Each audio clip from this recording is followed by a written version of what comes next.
श्री हरिवंश। वैसे तो अपने लिए नयो नेह नव रंग नयो रस नवल श्याम वृषभानु किशोरी, प्रतिपल नया, प्रतिक्षण नया, नया आनंद दाता और नया नया भाव से आनंद का उपभोग करने वाले उपासक जन। पर जो आज हमारा नया समाज है वो उत्सवों को पतन की तरफ ले जाते हैं।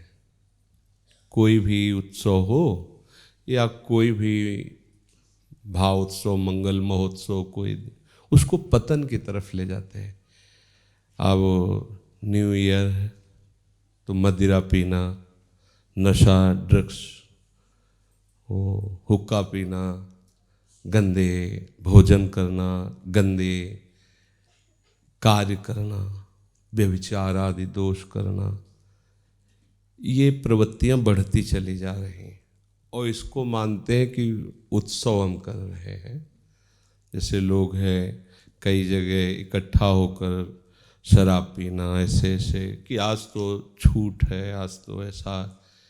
अपने तो वृंदावनवासी भगवत मार्ग वाले विचार ही नहीं है, पर हम उनसे प्रार्थना करते हैं जो इन किन प्रकार यहाँ से धाम से जुड़े हैं, चाहे वो यूट्यूब द्वारा जुड़े हो या प्रगट में आकर के यहाँ जुड़े हुए हो।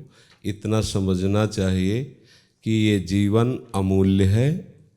एक एक क्षण आपका इतना कीमती है कि अगर हमारा आखिरी क्षण हो और हम त्रिभुवन की संपत्ति देना चाहें तो है ही नहीं, अगर देना चाहे कह दें एक क्षण हमें और समय दे दिया जाए तो नहीं मिलेगा। सोचो, जिसमें तुमने 50 वर्ष गंवा दिए उस संपत्ति की बात किया, पूरे त्रिभुवन की संपत्ति दी जाए तो 5 सेकंड समय तुम्हारा नहीं बढ़ाया जा सकता तुम्हारी आयु में। अब तुम उस बात का शोक न करके हर्ष मनाओगे कि हमारा 1 साल, अब हमारा नया साल आया। ये माया का भ्रम, नया साल नहीं आया, तुम्हारे जीवन से उतना समय गया। फिर भी हम राजी हैं कि आप उत्सव मनाए हो, लेकिन उस उत्सव को प्रभु के चरणों में समर्पित कर दो तो तुम्हारा जीवन महोत्सव हो जाए। नाम कीर्तन करो, भगवत चर्चा करो, भगवत लीलाओं का गायन करो, भगवत श्रृंगार करो, भोग लगाओ, सब मिल बैठ करके पाओ, आनंद मनाओ। ये कौन सा तरीका है कि राक्षसी प्रवृत्ति का प्रवेश हो जाता है? होली हो या कोई उत्सव हो, असुर भाव का प्रवेश। आज होली है, मदिरा पिएंगे, उन्मत्तता करेंगे। आज न्यू ईयर है, मदिरा पिएंगे, गंदी बातें करेंगे। ये कौन सा उत्सव है?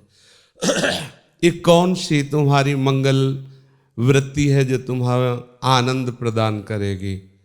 सोचो, तुम कैसे गिरते चले जा रहे हो अपने मार्ग से। भले ये माना जाए कि संत जन है तो अपनी शास्त्रीय बातें, पुरानी बातें कहेंगे, नहीं, वो तो सत्य वस्तु है ही है, उसको तुम क्या कहोगे। पर तुम विचार करके देखो कि तुम्हारी स्थिति कहाँ चली जा रही है। यदि ऐसे गंदे आचरणों को आप उत्सव मनाते हो तो आग लगे ऐसे उत्सव में जो तुम्हारे जीवन को बर्बाद कर रहे हैं। आग लगे ऐसी मित्रता में, फ्रेंड पने में जो तुम्हारा नाश कर रहे हैं। इसलिए अपने तो ये सब वृंदावनवासी हैं, ये तो भगवद उपासी हैं, तो संभावना ही नहीं, स्वप्न में भी संभावना नहीं। पर ये विचार हमारे उनके लिए हैं जो हमारे ही परिवार के हैं, हमारे ही प्रभु स्वरूप हैं। ये संपूर्ण विश्व ब्रह्मांड हमारा घर है, सब हमारे ही परिकर के हैं। जिनके कानों में शब्द पड़े या जो यहाँ सुन रहे हैं या जो बाहर सुनेंगे, हमें यही सबसे प्रार्थना है कि आप दोस्त का चयन विवेक से करो, आहार का चयन विवेक से करो।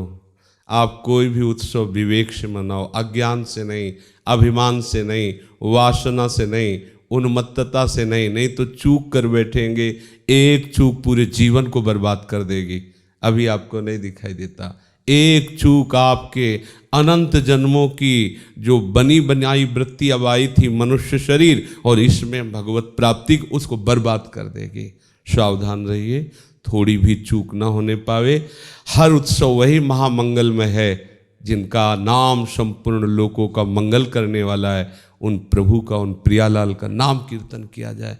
देखो इन किन प्रकारेण कैसे भी राधा नाम निकले, कैसे भी तुम्हारे हृदय से प्रियालाल की भावना जुड़े, तुम्हारा मंगल ही होगा। भाव को भाव अनखालशहु, नाम जपत मंगल दिश दशहु।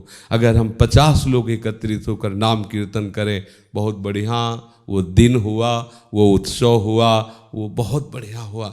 अब 10-20 लोग एकत्रित होकर के गंदे तरह से आसुरी प्रवृत्ति से कोई कार्य करे, देखो कैसा आसुरी प्रवृत्ति का कार्य, शराब पीते, जुआ खेलते, ड्रग्स, ये सब गंदी गंदी बातें, गंदे। तो जीवन को गंदा करके तुम आनंद समझते हो क्या? अभी आनंद को चखा क्या है? सोचो, वो शराब पीकर नाली में खेल रहा है, वो समझ रहा है आनंद मिल रहा है आज। कैसे ये आनंद तो सुअर कुत्ता ले रहे यार। तुम उत्सव मना रहे थे तो कम से कम समझो कि हमारे उत्सव का स्वरूप क्या है। हमें तो लगता है नाम कीर्तन से बड़ा कोई उत्सव नहीं है। यदि 100-200 लोग मिलकर, सब मिलकर खूब जोर से नाम कीर्तन करें तो पूरा वर्ष मंगल में जाएगा। हम कहते किसी बहाने से, चलो संवत्सर के बहाने से, सन के बहाने, किसी बहाने से हमारा तो नाम निकला, नाम समय में कीर्तन हो रहा है, वो समय सार्थक हो रहा है, किसी बहाने से हम रोज ऐसे उत्सव मनाओ, कोई परेशानी नहीं। नाम हो, भगवान का जश हो, प्रभु को भोग लगे, प्रसाद पाओ, आनंदित रहो, नाचो गाओ, इनके लिए जीवन सार्थक, संसार का नहीं। ये बहुत घाटे का सौदा है कि एक एक वर्ष जा रहा है और आप उधर जा रहे हो जिधर कहीं विश्राम नहीं है, न प्रभु का नाम है, न प्रभु का रूप है, न लीला है, न धाम है। इसलिए सब सावधान रहो। कोई भी किसी भी संबंध से अगर हमको दबाव करके गंदी बातें, गंदे खान पान, गंदी क्रियाएं, तो कभी भी वो गृहस्थ हो चाहे कोई, कभी भी उसे ये स्वीकार नहीं करना चाहिए। हमारा मित्र वही है जो हमें सतमार्ग में चलावे। कुपंथ निवारी सुपंथ चलावा, मित्र का लक्षण है। कुपंथ से हटाकर सुपंथ में चलावे। कोई भी गंदे व्यसन, गंदी आदत, गंदी बातें मत करो और अधिक से अधिक नाम जप करो। ये कलिकाल में जय घोष हो रहा है नाम का, वो निश्चित तुम्हारा मंगल कर देगा। एक भी बार राधा बोला है तो पूरे हिसाब में भारी पड़ेगा, यमराज को बहुत भारी पड़ेगा, वो एक हिसाब नहीं कर पाएंगे राधा नाम का। तो हम घाटे में क्यों रहे? इतना बढ़िया महामहिम राधा नाम जो हरि जपते हैं, हम खूब जपें, खूब कीर्तन करें, ये हमारा जन्म लेना सार्थक हो जाएगा। अन्य योनियों में जाने पर हमें कोई भी किसी तरह का सपोर्ट नहीं मिल पाएगा कि हम उस दुख से निकल पावें। देखो कैसी कैसी योनियाँ हैं, सर्दी में वो काँप रहे हैं, उनके लिए रजाई थोड़ी है, स्वेटर थोड़ी है, अंगीठी थोड़ी, हीटर थोड़ी, गीजर थोड़ी, बीमार है, कष्ट है, घाव है, वहाँ वैद्य थोड़ी, दवा थोड़ी है, वो ऐसे ही मरना है उनको। अपने को चांस मिल गया है। आपको सब बातें ऐसी कथा जैसी लगती हैं, चांस मिल गया है, मनुष्य शरीर है, आप निकल सकते हो, ये बढ़िया अवसर है। गंदे आहार से आपकी बुद्धि भ्रष्ट हो जाएगी, गंदे लोगों के संग से आपकी बुद्धि भ्रष्ट हो जाएगी, गंदे दृश्यों से आपकी बुद्धि भ्रष्ट हो जाएगी, गंदे पेय से आपकी बुद्धि भ्रष्ट हो जाएगी। हमारी बुद्धि प्रकाशित रहे, हमारी बुद्धि प्रभु के चरणों की तरफ बढ़े, नाम रूप गुण लीला धाम का आश्रय ले, ये हमारा जीवन कृतार्थ हो जाएगा। सावधान रहिए, प्रत्येक पल नाम जपते रहिए, नाम कीर्तन करते रहिए। राधा वल्लभ लाल।